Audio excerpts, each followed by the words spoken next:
ఆ ఊరంతా దేవుడి మాన్యం భూమిలో ఉంది అనడంతో తెల్లబోతున్నారు గ్రామ ప్రజలు. తాత ముత్తాతల కాలం నుంచి ఉంటున్నాం, గ్రామాన్ని వదిలే ప్రసక్తి లేదంటున్నారు. శతాబ్దాల చరిత్ర కలిగిన నారాయణపేట జిల్లా పల్లెగడ్డ గ్రామవాసుల గోడుపై స్పెషల్ స్టోరీ.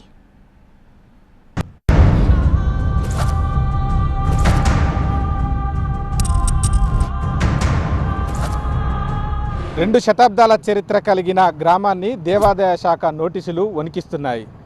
దేవుడి మాన్యం భూముల్లో ఇల్లు కట్టారంటూ ఇప్పటికే పలువురికి నోటీసులు కూడా అందాయి. నారాయణపేట జిల్లా మరికల్ మండలం పల్లెగడ్డ గ్రామానికి పొంచి ఉన్న పెద్దగండంపై TV9 స్పెషల్ రిపోర్ట్.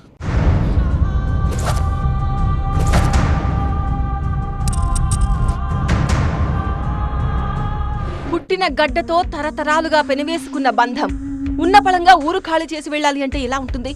అలాంటి పరిస్థితి దాపురించింది నారాయణపేట జిల్లా మరికల్ మండలంలోని పల్లెగడ్డ గ్రామస్తులకు. ఊరు ఖాళీ చేయాలి అనడంతో కంటి మీద కునుకు లేకుండా పోయింది వారికి.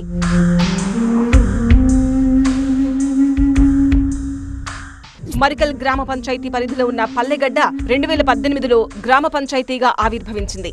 1600కు పైగా జనాభా ఉన్న ఈ ఊర్లో 250కి పైగా పక్కా నివాస గృహాలు ఉన్నాయి. 2 శతాబ్దాల చరిత్ర కలిగి ఉంది ఈ గ్రామం. పూర్వీకుల నుంచి సంక్రమించిన నివాసాల్లో ప్రస్తుతం 4వ తరం వారు ఉంటున్నారు. దేవాదాయ శాఖ నోటీసుల రూపంలో వీరికి పెద్ద ఉపద్రవమే వచ్చి పడింది.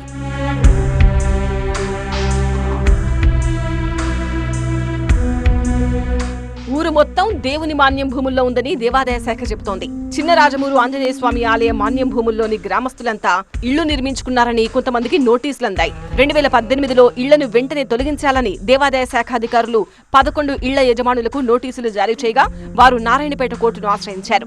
ఇప్పుడు మరో 25 మందికి నోటీసులు జారీ అయ్యాయి. వెంటనే నివాసాలను ఖాళీ చేయాలని పేర్కొనడంతో పాటు దేవాదాయ శాఖ ట్రిబ్యునల్ కోర్టుకు హాజరు కావాలని నోటీసుల్లో పేర్కొనడంతో గ్రామస్తుల్లో ఆందోళన నెలకొంది. దశల వారీగా గ్రామస్తులందరికీ నోటీసులు అందుతాయని దేవాదాయ శాఖ అధికారుల వ్యాఖ్యలు స్థానికులను ఆందోళనకు గురి చేస్తున్నాయి. నా పేరు రాజేందర్, మాది పల్లెగడ్డ గ్రామం. అయితే ఈ నోటీసులు ఒక 25 మందికి పంపడం జరిగింది. ఇంతకుముందు 11 మందికి పంపడం జరిగింది. అయితే ఇది ఇండ్లు కాల్ చేయలే ఇమ్మీడియట్లా ఇది కోర్టు ద్వారా నోటీసులు ఇవ్వడం అంటూ జరిగింది. 18 తారీఖు హైదరాబాద్కు హైకోర్టుకి వెళ్ళి నోటీసులు ఇవ్వమంటూ జరిగింది. మేము హాజరయ్యడం అంటూ జరిగింది.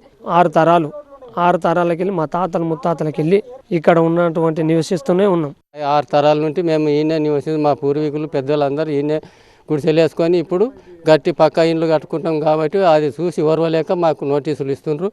అది వెంటనే కాల్ చేయాలని మేము కాల్ చేయడానికి ఊరిసి ఎక్కడ పోవాలి. మేము పల్లెగడ్డ శివారు గ్రామమైన చిన్న రాజమూరు గ్రామ ఆంజనేయ స్వామి దేవాలయానికి సుమారు 69 ఎకరాల మాన్యం భూమి ఉంది. 269, 270, 271 సర్వే నెంబర్లలో ఈ భూమి విస్తరించి ఉంది. దీనికి పైభాగాన ప్రస్తుతం పల్లెగడ్డలో నివసిస్తున్న కట్టెకొండ వంశీయుల భూములున్నాయి. శతాబ్దం కిందటే వీరి పూర్వీకులు గుడిసెలు వేసుకుని జీవిస్తున్నారు. జనాభా పెరగడంతో పక్కా ఇళ్లు నిర్మించుకున్నారు. పల్లెగడ్డగా అప్పటి పెద్దలు ఈ ఊరికి పేరు పెట్టారు. ప్రత్యేక గ్రామ పంచాయతీగా అవతరించే వరకు ఈ గ్రామం మరికల్ మేజర్ గ్రామ పంచాయతీకి అనుబంధ గ్రామంగా ఉండేది. అప్పట్లో ఇందిరాగాంధీ, ఎన్టీఆర్, వైఎస్ హయాంలో గ్రామస్తులకు నివాస గృహాలు అందాయి. ఇక ఇటీవలే ఇందిరమ్మ ఇళ్ల పథకానికి పల్లెగడ్డ పైలట్ ప్రాజెక్టు గ్రామంగా ఎన్నికవడం కొసమెరుపు. 2013 నుంచి గ్రామ పంచాయతీ సపరేట్ కావడం జరిగింది. అంతకంటే ముందు ఈ పల్లెగడ్డ గ్రామం అనేది మరికల్ గ్రామ పంచాయతీ కింద ఉండేది. అప్పటి నుంచి 2013 నుంచి రివిజన్ రికార్డు ప్రకారంగా అయితే 208 ఇండ్లు ఉన్నాయి. అటు నమోదైన ఇండ్లకు 2013 నుంచి మేము ట్యాక్సెస్ వసూలు చేస్తున్నాం. అటు వాటిని జీపీలో జమ చేయడం జరుగుతుంది. కాకపోతే ఎండోమెంట్ శాఖ నుంచి వాళ్ళకి నోటీసులు రావడం జరుగుతుంది. గతంలో ఒక 11 తర్వాత ఒక 25 మందికి నోటీసులు రావడం జరిగిందని తెలపడం జరిగింది గ్రామస్తులు. ఇటు విషయమై మేము ఉన్నతాధికారుల దృష్టికి కూడా తీసుకెళ్లడం జరిగింది. గత ప్రభుత్వాల్లో అమలైన ROR చట్టాల్లోని లొసుగులు, రికార్డులు తారుమారు జరిగాయని గ్రామస్తులు ఆరోపిస్తున్నారు. గ్రామంలో ప్రభుత్వ భవనాల నిర్మాణాలు జరిగాయి అంటున్నారు. తమ సమస్యను అధికారుల దృష్టికి తీసుకువెళ్లినా ఫలితం లేకపోయిందని వాపోతున్నారు గ్రామస్తులు. పనులు వదిలిపెట్టుకుని కోర్టుల చుట్టూ తిరుగుతున్నామని ఆవేదన వ్యక్తం చేస్తున్నారు. తమ గ్రామాన్ని కాపాడుకునేందుకు ఎంతవరకైనా వెళ్తామని స్పష్టం చేస్తున్నారు.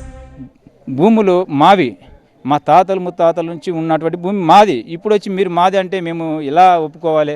ఎందుకంటే మీరు ఎన్నడూ ఎప్పటి నుంచో మా తాతల నుంచి అడిగితే మా నాయనకు తెలియదు, మా తాతకు తెలియదు, ఎవరు తెలియదు, నాకు కూడా తెలియదు. నేను 37 ఏళ్ళ వయసు ఉంది, నాకే తెలియదు.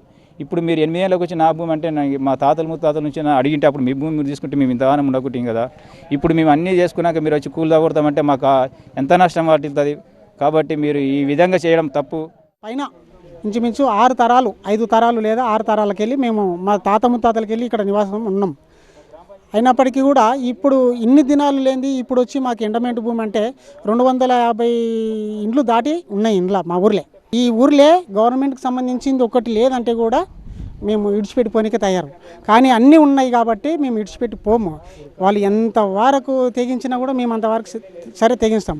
మా ప్రాణం అడ్డు పడైనా పర్లేదు, మా ఊరిని మేము దక్కించుకుంటున్నామని కోరుకుంటున్నామన్న. తరతరాలుగా తమ పూర్వీకుల నుంచి పల్లెగడ్డలోనే నివాసం ఉంటున్నామని ప్రభుత్వం స్పందించి తమ గ్రామాన్ని కాపాడాలని కోరుతున్నారు ప్రజలు. తాతల ముత్తాతల నుంచి ఇక్కడే పుట్టాం, ఇక్కడే పెరిగాం, ఈ గ్రామాన్ని వదిలి వెళ్ళేది లేదని పల్లెగడ్డ వాసులు స్పష్టం చేస్తూ ఉన్నారు. దేవాదాయ శాఖ అధికారులు తప్పిదాలా మరి ఏం జరిగిందో తెలియదు, కానీ మా భూముల్లో మేమే ఇల్లు నిర్మించుకున్నాం, ఈ ఇళ్లను ఖాళీ చేయమని అయితే ఇక్కడ ఉన్నటువంటి పల్లెగడ్డ గ్రామస్తులు ముక్త కంఠంతో నినదిస్తున్నారు. కెమెరా పర్సన్ అంజితో శివకుమార్, టీవీ 9 పల్లెగడ్డ నుంచి.